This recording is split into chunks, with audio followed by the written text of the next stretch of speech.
të marë si bala, biri tu panat, nisja rim.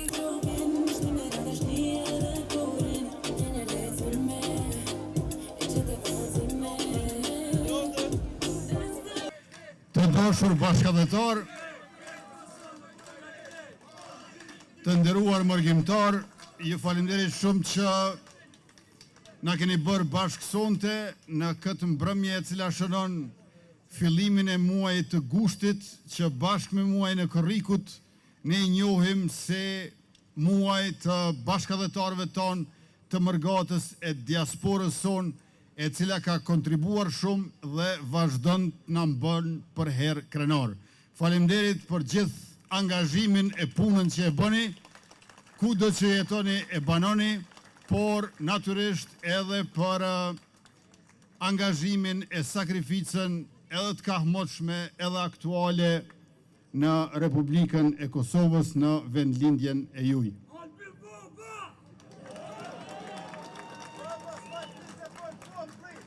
Kjo mbrëmje është menduar si një shans i mirë që të takoheni me njëri tjetrin të gjithë bashkë, të kaloni kënd shumë e bukur, por gjithashtu të takoni edhe deputetët që i keni votuar e ju përfaqësojnë, të takoni ministrat e zëvendës ministrat të cilët i mbështetni e punojnë për juve, të takoni presidenten Albulenën, të takoni aktivistat vetëvendosjes të cilët e kanë bërë lëvizjen subjetin më të madh në vend e në kuvend tash shumë vite, e natyrisht që të takoheni edhe me bashkëdhetar të tjerë që vinë nga larg e të cilët natyrisht i bashkon Kosova, i bashkon Shqiptaria, dhe prandaj jemi këtu në sheshin në kryeqytet që mbon emrin e komandantit legjendar të UÇK-s Adem Jashari.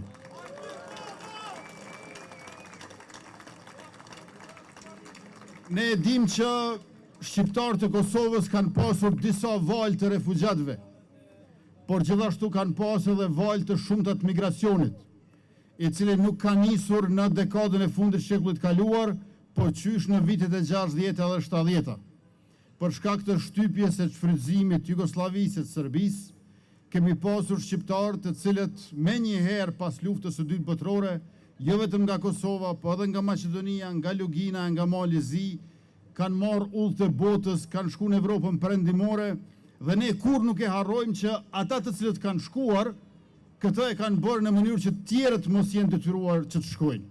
Pra, ata që kanë shkuar, kanë punuar në perëndim, janë organizuar politikisht, e kanë afirmuar Kosovën dhe çështjen kombëtare, por të njëjtën kohë me dërgesat e tyre financiare kanë mundësuar që familjet e tyre të mbijetojnë në vendlindje. E në vitet e 90-ta, rreth 300.000 shqiptarë janë detyruar që të shpërngulen në perëndim, kjo para fillimit të luftës në vitin 1998, me qenë se vetëm asisoj 1,5 milion kanë mbetur në Kosovë, e kanë organizuar rezistencën bashkë me diasporën, njëherë paqësore, masnejt armatosur, dhe dolëm së bashku fitimtar në krye me ushtrinë shqiptare të Kosovës e me mbështetjen e intervenimit NATO-s në qershorin e vitit 1999. Pra, mërgata jonë ka qenë edhe kushti i paqes sociale edhe mundësia për luftë shqiptare. Duke ju falendëruar edhe ardhjeve nga perëndimi të bashkëdhetarëve tonë, edhe financimit të UÇK-s, ne jemi çliruar dhe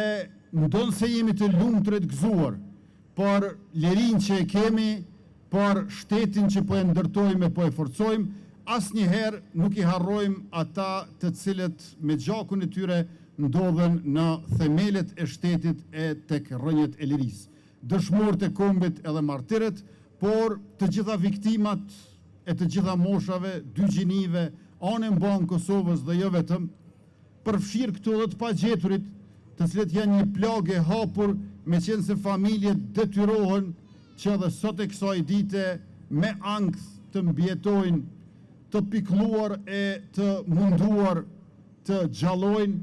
dhe po përpiqemi me çfarë dini mundemi që ta zbardhin fatin e të pagjeturve, e së fundmi ju e pat që në Kalludër të Zubin Potokut u zbulua një varrezë e re masive, të falenderu hetuesve të policisë të Kosovës,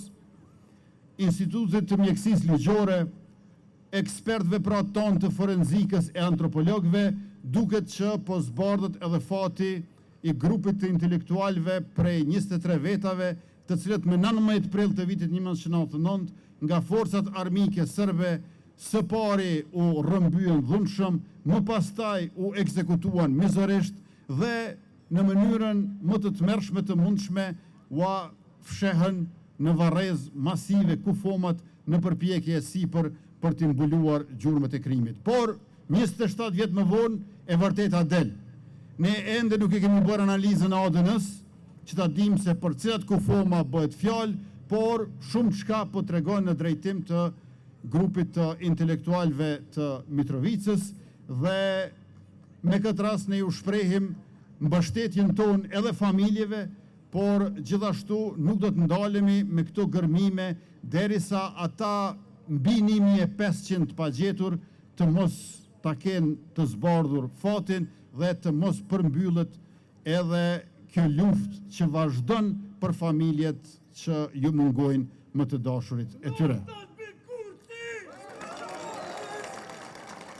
Dhe të dashur bashkëdhetar, këto gërmime po ndodhen në një pjesë të territorit ku përpara nuk kemi pasur qasje fare. Pra, ju e shihni se si integrimi i veriut nëpërmjet sundimit të ligjit, sovraniteti shtetëror nëpërmjet paqes e sigurisë dhe barazisë për gjithë qytetarët po ndihmon jo vetëm në zhvillim ekonomik, jo vetëm në forcim të Republikës, por edhe në zbardhje të fatit të pagjetur.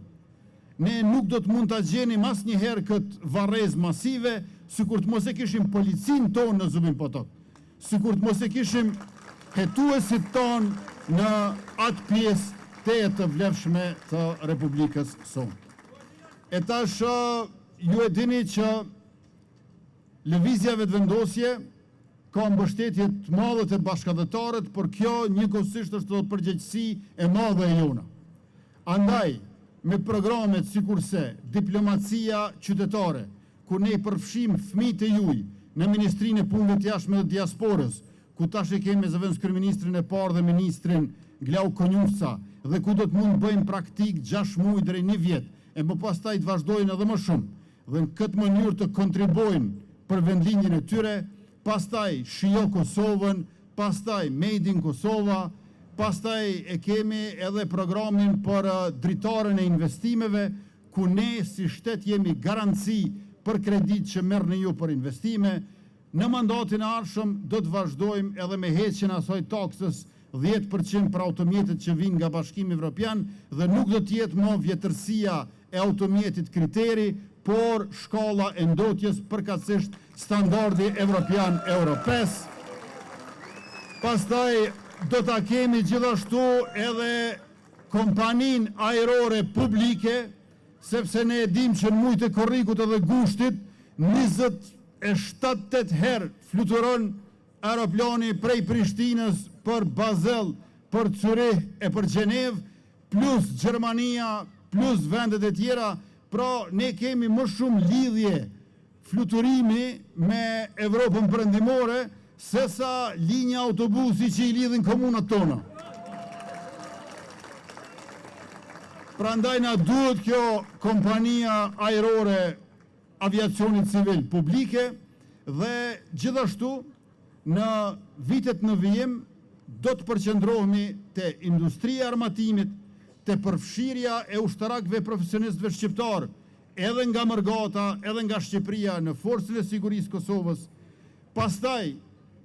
industria do të zhvillohet në çdo aspekt për shkak se 1 miliard euro, përveç 100 milion euro për dritarën e investimit diasporës do t'i ndajmë për prodhuesit ton, zejtarët, bujqit dhe industrinë.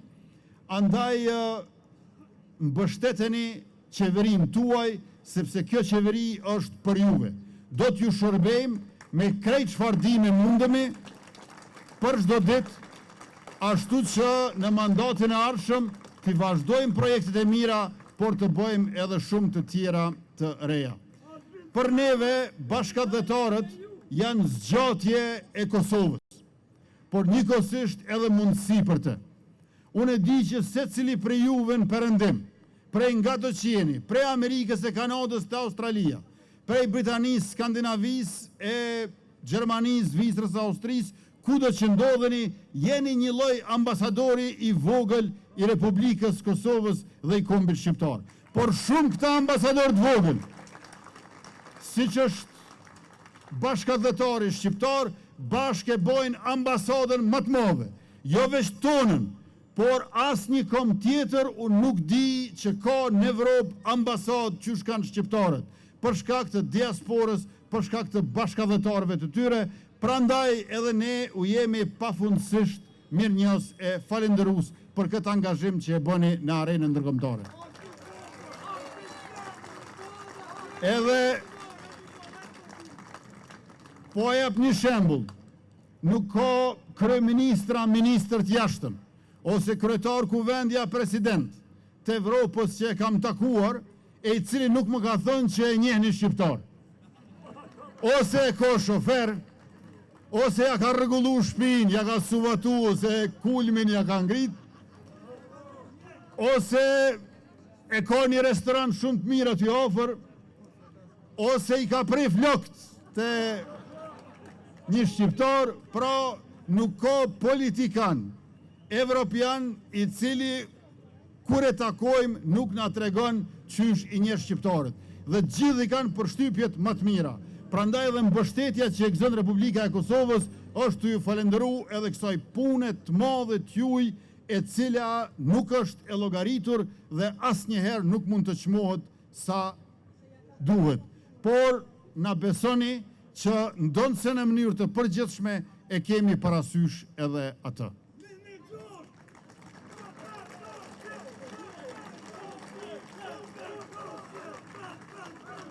Në Kosovë po krijohen kushtet për shkak të sundimit ligjit, për shkak të qeverisjes së mirë, për shkak të luftimit korrupsionit, për shkak të investimeve në bujqësi e në ushtri. Po krijohen kushtet që bashkëdhetarët me u kthy. Unë e di që shumë prej juve e keni pas familjen këtu, po një ose dy keni shku në perëndim. Tash ndoshta atje jeni më shumë se këtu. Por ka shumë familje që tash një ose dy po i kthejnë prej perëndimit në Kosovë. Sepse këtu e kanë tokën, këtu e kanë shtëpinë, ndoshta e kanë blerë edhe një banesë tjetër dhe në këtë mënyrë kanë ku kthehen. Por edhe ne jemi të interesuar që me qindra bashkëdhetar të kyçen në institucionet publike të shtetit e me mira të kyçen në sektorin ton privat, dhe besoni, përveç se në Kosovë me rritjen ekonomike 4% mesatarisht, gjendja është shumë më e mirë se përpara, edhe në Evropën perëndimore ju jeni dëshmitar që gjendja nuk është e mirë sikur para 30 vjetëve. E këtu po ja u marr një shembull. Një mik i imi i cili është bashkëdhetar si puna juaj, ka shku në vitet e 90-ta dhe është ngritur në vendin e punës në nivele më të larta të menaxhimit, ndërkaq pronari gjerman, i cili e ka atë kompani ku punon ky bashkëdhetari mik i imi,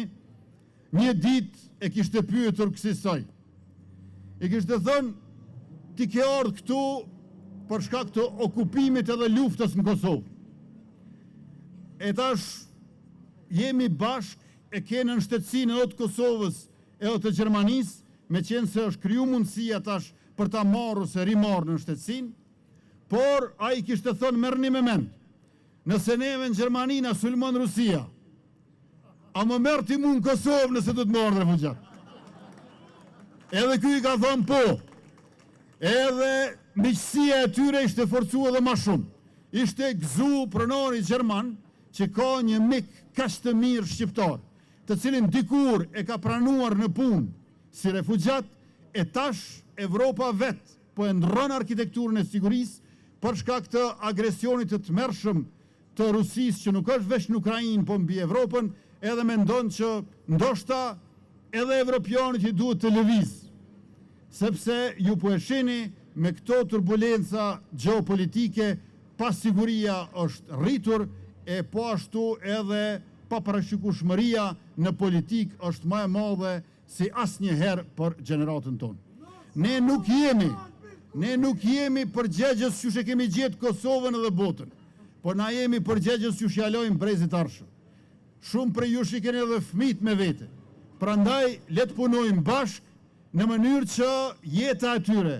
të jetë shumë më e mirë, mundësitë e tyre të jenë shumë më të mëdha, idetë i kemi të drejta, qëndrimet i kemi të vërteta, veprimet i kemi të dobishme, e asnjëherë nuk e harrojmë që kemi çdo arsye për të qenë për plot shpresë e për herë optimist, sepse kjo dekadë është e vetëvendosjes e ky shekull është i shqiptarëve. Faleminderit shumë, e tash